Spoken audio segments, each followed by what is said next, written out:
All right, so everyone ready to jump into some more Hamlet? Always ready for more Hamlet. Okay, good, good. So, as you know, this is going to be another one of our deep dives. Deep dives. Yeah, where we just pick a section of one of the plays and kind of go through it in detail with you guys. Yeah. Today is Hamlet, Yeah. Act 4, Scene 2. Okay. So if you have your books, grab them. Yeah. You ready to follow along? Yeah. We are going to do our best to equip you for those, class discussions. Yeah. And those tricky essay questions. Exactly. All right, so Act 4, Scene 2. Kind of a wild scene. Oh, yeah, definitely. Picks up right after Hamlet has hidden Polonius's body. Yeah. Rosencrantz and Guildenstern show up. The king sends them. Right, the kings, little messengers. So Always lurking. always lurking. So this scene is all about, so many things. Oh, yeah. It's power, Absolutely. lies, and deception. Yeah. I mean, you can really see how everything in Denmark is just kind of falling apart rotting. Yeah. from the inside out. Mm-hmm. Okay, so I want to jump right into one of the first lines that just really stood out to me. Okay. So Rosencrantz and Guildenstern are like, hey, where's the body? And Hamlet says, compounded it with dust, whereto it is kin. It's kind of a morbid joke, isn't it? It's dark. It's dark humor. Yeah, but why? Right. Why would Shakespeare put that there? Well, you have to remember, one of the major themes in Hamlet is this whole idea of death and decay. Oh, right. Right. And so this line, it kind of fits into that bigger picture. Like, it's a reminder that, we all return to dust eventually. Yeah. Okay, so he's not just being like a smart aleck. Not just that, no. It's like he's making a deeper point Right. about the nature of life and death. I think so. What do you think your professor is going to ask about this line? Probably. They'll ask about, is Hamlet deflecting the question? Yeah. Or is he like, actually, contemplate the meaning of mortality? Right. And it's probably both right. Probably both. That's what makes him so fascinating. Oh, yeah, Shakespeare loves that ambiguity. He does, doesn't he? Because of that, he gets even more cryptic. And he starts talking about Rosencrantz and Guildenstern. He does. And he compares them to sponges. Yes. The famous sponge metaphor. What's he doing there? So, this is one of those things guaranteed to come up in class. Right. Right. It's crucial, basically. Yeah.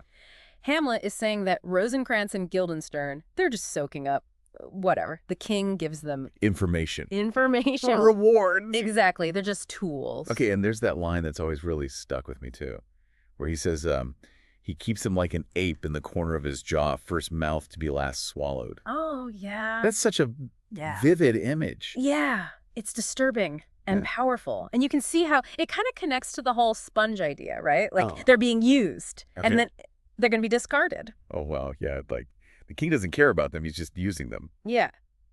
To get what he wants. Yeah. So that brings us to another big theme in this scene, which is loyalty, or the lack thereof. Absolutely. And betrayal. And the way that power can corrupt relationships. Yeah. I mean, it makes you think about, who can you really trust in this world? It does, doesn't it? If even your closest friends could betray you like that. Right. Okay, so then Hamlet says this line, that jest. It's like a riddle wrapped in a mystery. Oh, yeah. Which one? He's talking about Polonius' body, and he says, the body is with the king, but the king is not with the body. What is happening there? Right. I can already see your professor writing that on the chalkboard. Oh, yeah, for sure. So this is classic Hamlet. He's playing with words. Right. But there's always a deeper meaning lurking beneath the surface. Okay. So think about what he's actually saying here. On one level, he's just being evasive. Yeah. He doesn't want to tell Rosencrantz and Guildenstern where the body is. Right. But on another level, he's also saying something about Claudius and his state of mind. Okay, yeah. How so? Remember, we've been talking about Claudius's guilt. Right. And how he's trying to hide it, but it keeps kind of seeping out. Oh, yeah. So, when Hamlet says the king is not with the body, he could be implying that Claudius is not fully present. Yeah. He's physically there, but mentally and emotionally, he's somewhere else. He's haunted by his actions. Exactly. Okay, that's really interesting.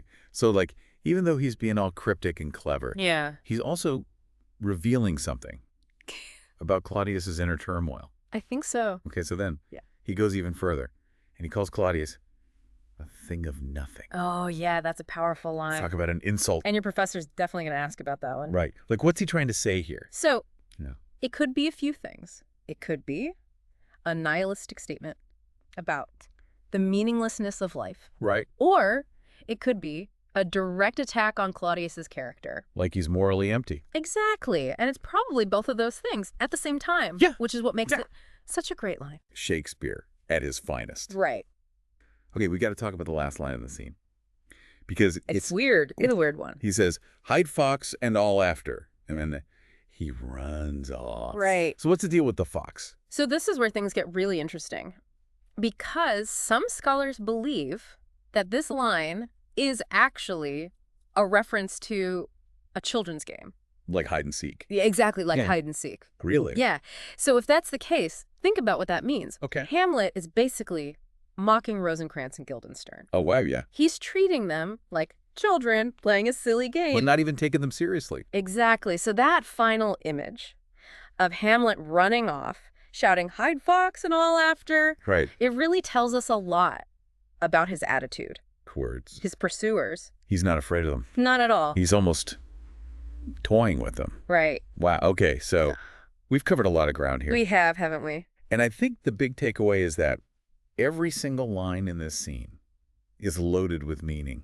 Absolutely. And that's what makes Shakespeare so much fun to study, because you can keep digging and you'll always find something new. Oh, yeah. So as you go back and reread this scene, keep thinking about the things we've talked about today. Yeah. Think about the power dynamics, the themes of loyalty and betrayal, the nature of death and decay. Right. And look for those deeper layers of meaning. And don't be afraid to come up with your own interpretations, too. Exactly. That's the beauty of it. There's no one right answer. All right, so good luck with your class discussions, everyone. Yeah, have fun. And we'll see you in the next deep dive. See ya. Bye. Bye.